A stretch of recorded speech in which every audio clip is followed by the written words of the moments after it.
नमस्कार, Ram Ram. The wire के पत्रकार हैं रवि नायर। उनको गांधीनगर की मजिस्ट्रियल कोर्ट ने अडानी ग्रुप को बिना सबूत के बदनाम करने के आरोप में 1 वर्ष की सज़ा सुनाई है जेल की और 5,000 रुपये का जुर्माना ठोका है। उनको सज़ा सुनाए जाने के साथ ही जो इस देश में रुदाली गैंग है उसने विलाप शुरू कर दिया है। अभिव्यक्ति की आज़ादी छिन गई है। सबसे पहली बात, महत्वपूर्ण बात यह है कि सज़ा जो है वो अदालत ने सुनाई है, किसी सरकार ने सुनाई नहीं है। इसलिए पहला प्रश्न तो उनको अदालत से पूछना चाहिए। लेकिन आप इस केस को देखिए कि एक शास्त्रीय उदाहरण है कि कैसे हम सुपारी पत्रकारिता करते हैं। किसी ने हमको ये दे दिया कि भाई इसको बदनाम करो, इस ग्रुप को, अडानी ग्रुप को, किसी भी ग्रुप को, और हमने जो है बदनाम करने का काम शुरू कर दिया। जब ये मामला अदालत में पहुंचा था तब उनसे पूछा गया कि आप जो आरोप लगाए हैं आपने उसको साबित करने के लिए कोई एक सबूत दे दीजिए।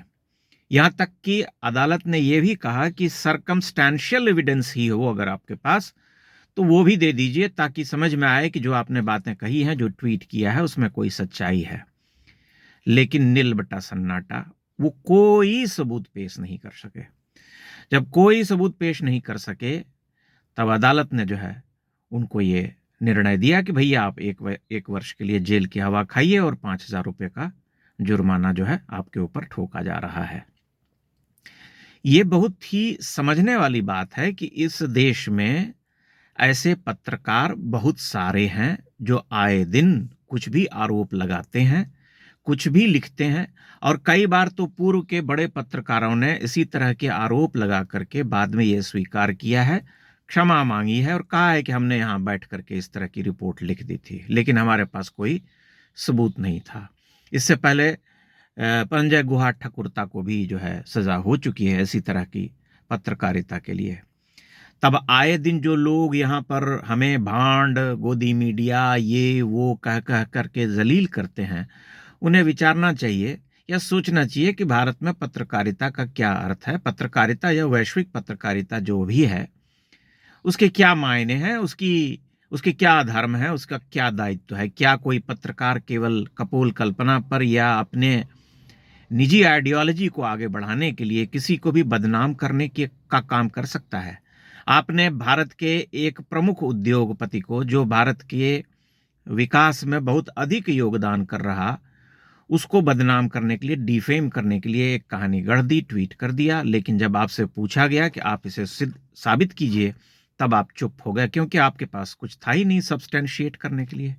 आपके पास एक भी सबूत नहीं था जो आपने कहा था, जो लिखा था, जो दावा किया था। अब उनके साथ के जो खड़े लोग हैं वे सब बहुत पहचाने हुए हैं, उन सब के बारे में बताने की आवश्यकता नहीं है।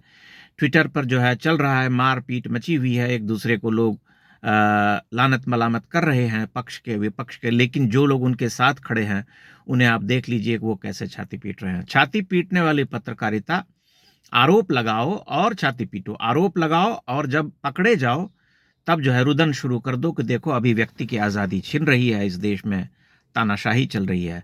यह तानाशाही भी क्यों चल रही है? क्योंकि अदालत ने सजा सुनाई। जब अदालत सजा सुनाती है तब इनके हिसाब से वह ड्रिवन होती है सरकार के द्वारा।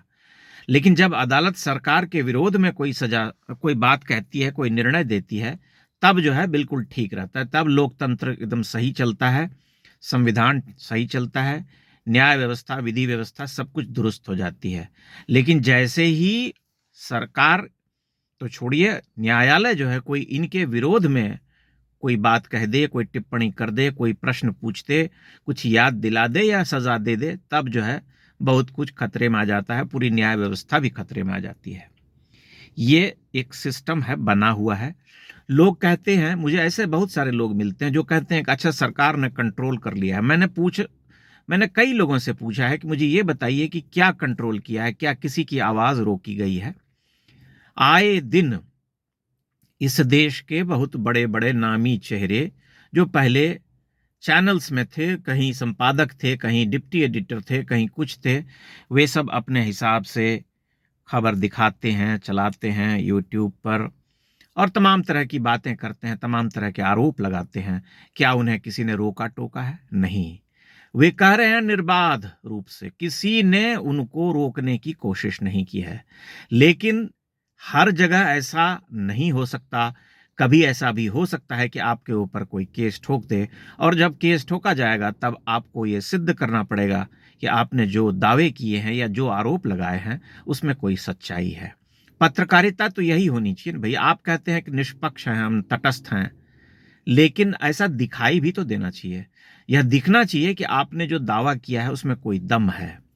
अगर हम कुछ भी आज किसी भी व्यक्ति के बारे में हम कुछ दावा ठोक दें, कह दें कि ऐसा किया था, इस साल में ये हुआ था, ऐसे किया था, इसको ऐसे, इसके बारे में उसकी ये विचार है, तो फिर हमें ये साबित करना पड़ेगा कि जो हमने कहा है उसमें कोई सच्चाई है। ये सिलसिला जो है पिछले 10-11 वर्षों में बहुत अधिक तेज हुआ है, बढ़ा है।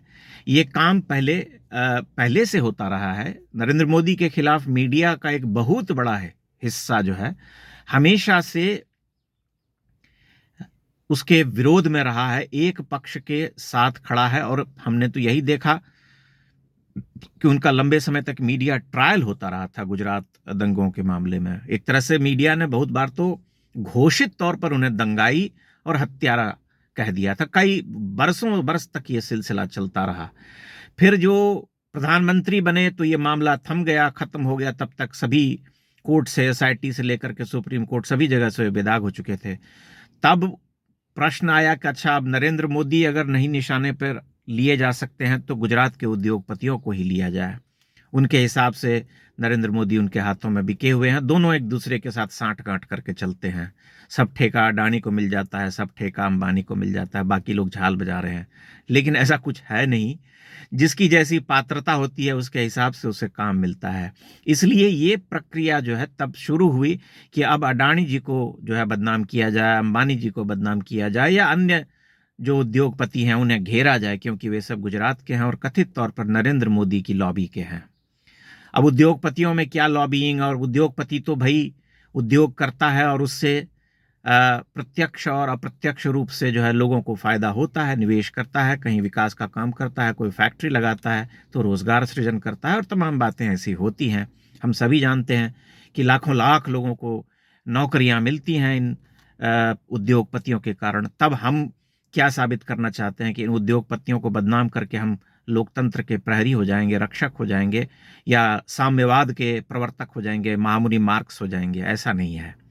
हमें सोच विचार करके इस तरह की बात कहनी। किसी को किसी की छवि भंजन करने का अधिकार तो नहीं है। अगर हम पत्रकार हैं तो क्या हमें यह राइट मिला हुआ है कि हम जो है किसी की छवि को ध्वस्त कर डालें क्योंकि हम उसे पसंद नहीं करते हैं? हमारा अपना ये मानना है कि भैया हम उसे पसंद नहीं करते हैं इसलिए हम कुछ भी रिपोर्ट लिखेंगे, कोई भी डिफेमेशन करेंगे।